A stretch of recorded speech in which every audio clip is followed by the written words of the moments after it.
Masakit lang ang ulo mo, matulog ka lang, ang arte mo naman. Narinig mo na ba 'to? Kalahati ng ulo mo ay parang pinupukpok ng martilyo.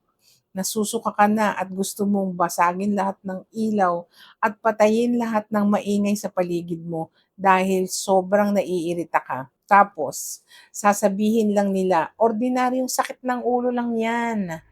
Ang migraine ay hindi lang isang sakit ng ulo, kung hindi isang seryosong neurological disease. Bakit ka nagkaka-migraine? So bakit nga ba? Isipin niyo na ang utak natin ay may sariling alarm system.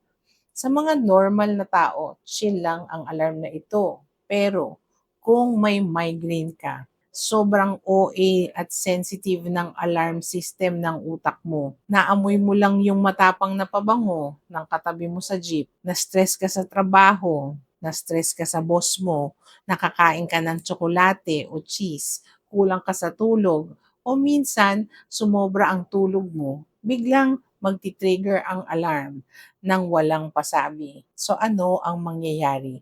Kapag tumunog ang OA na alarm system na 'to, magkakaroon na ng parang bagyo sa loob ng utak mo. Mamamaga at lalaki ang mga ugat or blood vessels sa ulo mo at maiirita ang trigeminal nerve mo, ang pinakamalaking nerve sa mukha natin. Yan ang dahilan kung bakit pakiramdam mo ay may pulsong tumitibok sa loob ng ulo mo at nadadamay ang tiyan mo kaya ka nagsusuka.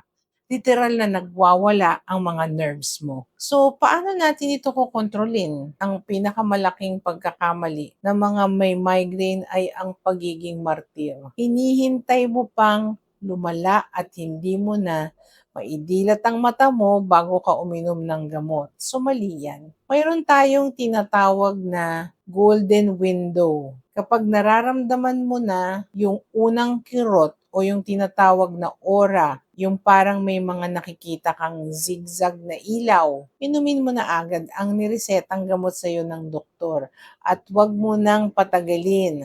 Tapos pumunta ka sa madilim at tahimik na kwarto at lagyan ng cold compress ang batok o ang ulo mo para kumalma ang mga ugat. Ang pinakaimportante, alamin kung ano ang nagpapatrigger ng alarm mo at umiwas dito. Irespeto natin ang mga taong may migraine. Hindi po yan nag-iinarte lang. Tag mo yung mga kaibigan mong laging may dalang gamot sa sakit ng ulo and follow for more medical truths.